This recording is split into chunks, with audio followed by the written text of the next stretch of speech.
which is our suspect in this case where he has killed 5 people. We have detectives, not only Livingston Parish detectives, but as well as Ascension Parish Sheriff's Office has detectives that are in Virginia. They were able to question the suspect, and this is what we have learned since we have questioned him, and this is what we can release. He has confessed to killing the 5 victims, the 2 in Ascension, as well as the 3 in Livingston Parish. He has confessed that the weapon that we recovered, which is a handgun, was the weapon that he actually used to kill the victims. He did tell us that he had gotten this weapon by stealing it from his father. That's where the weapon came from. We still have a lot of work to do on this case. This case just happened. It was very early on in the investigation. We have to make sure that our job at the Sheriff's Office is to make sure that we give our district attorney a great case.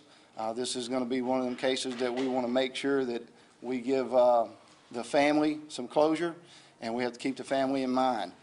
With that being said, I want to make sure we also think about the family. We have victims that have been through a lot. In my case in Livingston Parish, we have a 7-year-old and a 1-year-old that was involved in this. And so we have to be real careful of what we release. Some things we're not going to be able to release. I think Sheriff Weber had a few things to say as well. I'd also like to mention that our thoughts are with the Houston Police Department and the 5 officers that were shot last night when they were trying to serve a warrant. We'd like to keep them in our prayers. I'd like to thank the press, the local and the national press, for your continued interest in this case. As the families continue to grieve and prepare to bury their loved ones, our law enforcement efforts now have to change. Our focus needs to change from apprehension to prosecution. And I'll tell you, we'll be working closely with our district attorneys. We have been in contact with Scott Paraloo and Ricky Babin, our prospective district attorneys in our parishes, to make sure no stone is left unturned. And as you know, a lot has changed since our last press conference on the courthouse of the Livingston Parish Sheriff's Office courthouse there. At that time, we were still in the apprehension mode. But as you know, early Sunday morning, Theriot was apprehended in Richmond County, Virginia. I have spoken to the sheriff there, Sheriff Stephen Smith, and his officers did an absolutely outstanding job protecting the family there and also apprehending Theriot. Now, as you know, soon after Theriot was apprehended, we sent detectives from Ascension and detectives from Livingston went to Virginia and to conduct their investigation there, interviews, and collect evidence, both physical evidence, electronic evidence, biological evidence, and we will be transporting that evidence back to Louisiana along with Theriot at a later date. I will tell you that the interviews went well there. Evidence has been collected. I can't tell you exactly when Theriot will be brought back to Louisiana. We're working on that now. Most of you already know that he is set for a hearing, an extradition hearing, Friday morning at 9 o'clock. There's 2 options there, whether he waives extradition or whether he fights extradition. If he waives extradition, there's a good chance that we will get him back here Friday or Saturday. We're not exactly sure. But if he fights extradition, then that would require another court date, and it may be a later time when we get him here. But our commitment to the press will be to let you know, maybe not exactly how he will travel here, but once he's here, we will let you know in I think, due time to follow the story. I'd also like to thank all of our partners. I mean, obviously, this has been a great joint investigation between the Ascension Parish Sheriff's Office and the Livingston Parish Sheriff's Office, with help from the Louisiana State Police Apprehension Team. Also, our Crime Stopper partners done a really excellent job, and state agencies in Mississippi, Alabama, and Virginia, and all of our federal law enforcement agencies have done a really good job. Our autopsies for our victims will be scheduled today, but I think that the autopsies for the Livingston victims have already been complete, and I'll let Sheriff Jason Ord maybe explain to you the results, or at least some of the preliminary results of those autopsies. Excuse me. We have got some information on autopsies that we can release. We do know that the 3 victims in Livingston Parish were actually shot in the head, and they were killed with that handgun that we had recovered. So that's the only thing that we are able to release right now, but all 3 of them were shot one time in the head, and that's where we have to end the autopsy. So there's, again, a lot of information that we can't release right now, and we're still in the middle of this investigation.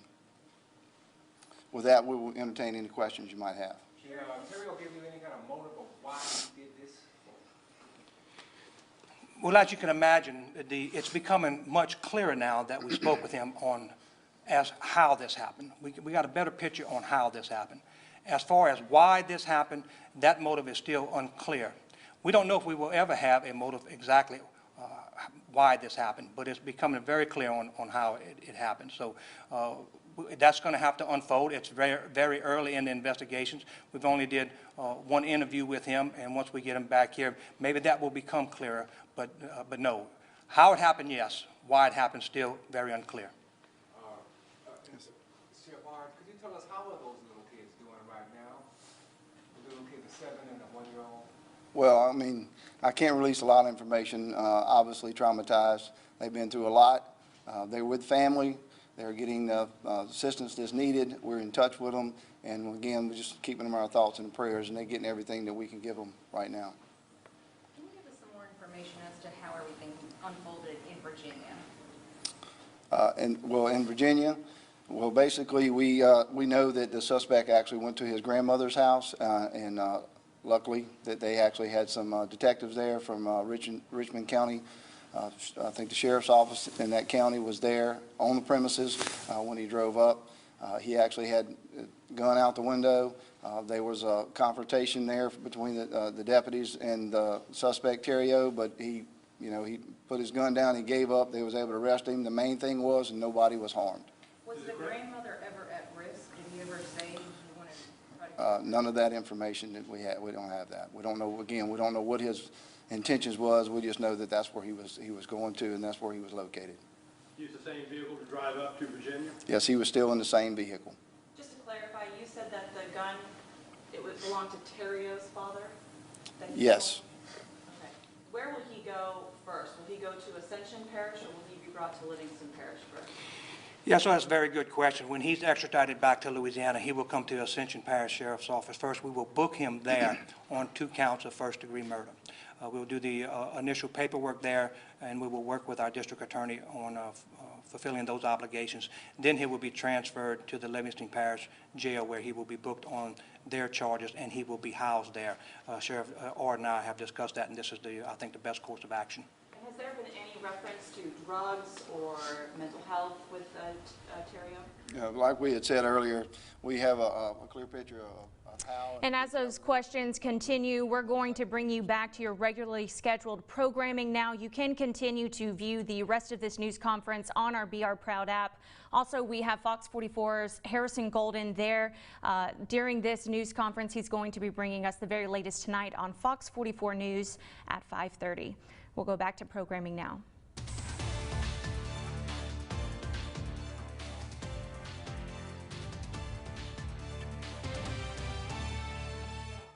Not clear on that. Sheriff? You said you're much more clear on the how. Can you kind of take us back, to the night before?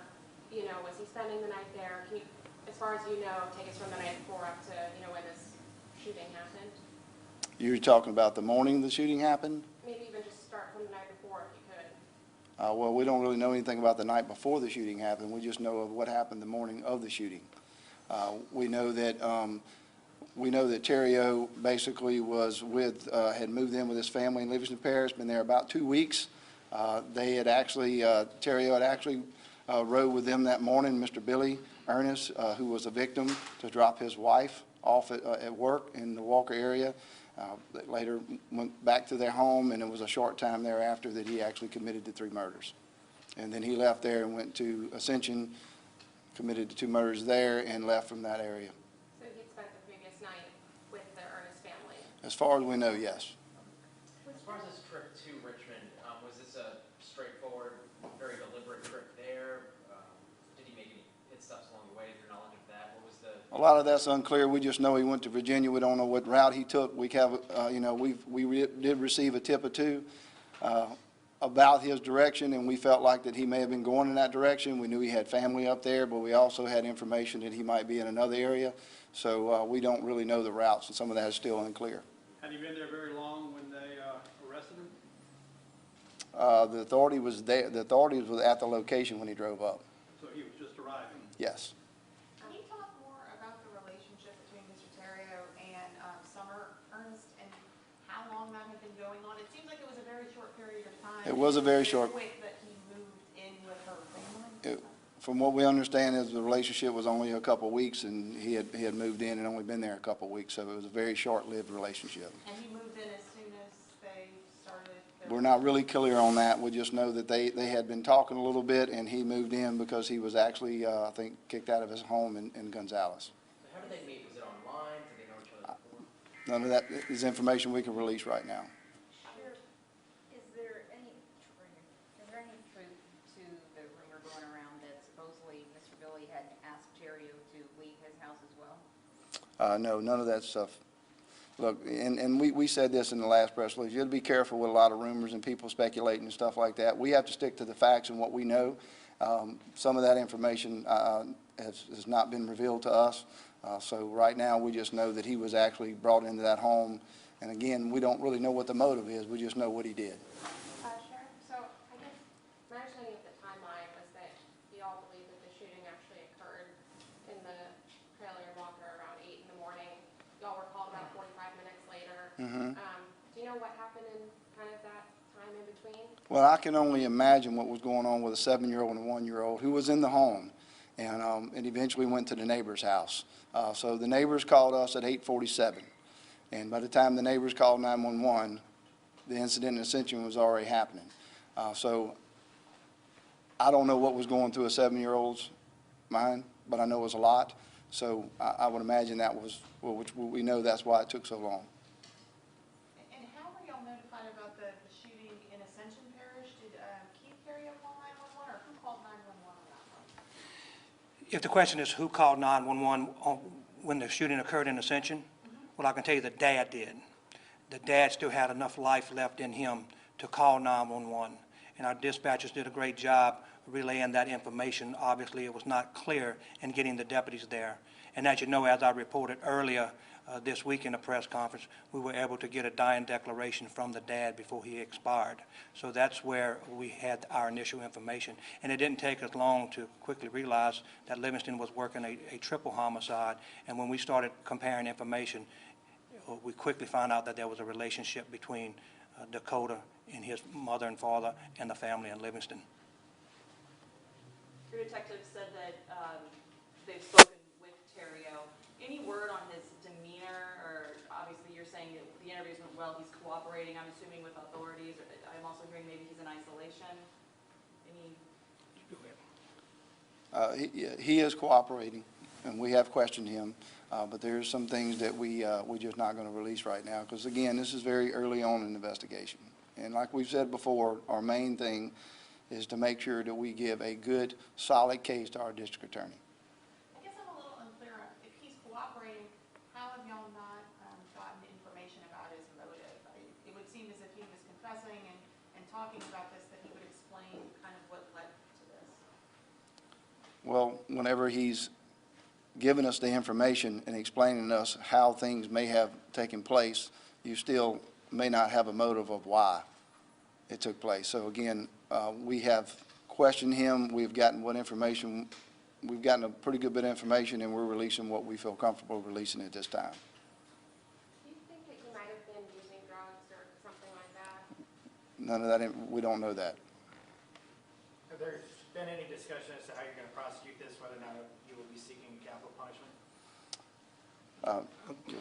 Well, obviously, when he's booked into the Ascension Parish Jail, we'll be in constant contact with our district attorney there, and we know we're going to have to provide him a case, a rock-solid case. Now, we know what happened here. He killed 5 people, so this is a monster. And if our district attorney moves forward with a first-degree murder case, we will not be opposed to that. But at this point, no discussion? No discussion. Now, if he decides to fight extradition, how long could it be before he's back here in Louisiana? Well, Virginia Commonwealth may do it a little different here in Louisiana. We think the process is going to be quickly done if he waives extradition this Friday. I'm suspecting it wouldn't be more than probably a week and a half to get a governor's warrant in Virginia to order him back to Louisiana. So we'll be working on that and keeping you informed of how that process unfolds this Friday. Last question. To both of you guys, you don't see these kind of murders in either one of y'all's parishes. What goes through both of y'all's minds? Well, it's obviously very sad. I mean, we don't like to see any of this in any of our parishes, but this is the job that we chose, and these things are going to happen, and we just hate to see them. So it's our job to protect our community and try to keep monsters like this off the street. And I hate that we're dealing with it, but unfortunately we are. But it is a sad time in Livingston Parish, and I'm not going to speak for Sheriff Weber, but I'm sure it's a sad time in Ascension as well. Yes, obviously, doing this job for 34 years, you get to see a lot of evil and a lot of violence out there. But my heart just goes out to the victims and the victims' family. It's not so much dealing with the criminal element. We can do that. It's just the sad part of our job is dealing with victims of crimes and watching them go through the suffering that they have to go through. And Sheriff Ord and I know that our fundamental responsibility is to keep our community safe, and we will do all that we can and use all the resources that we can to keep our community safe.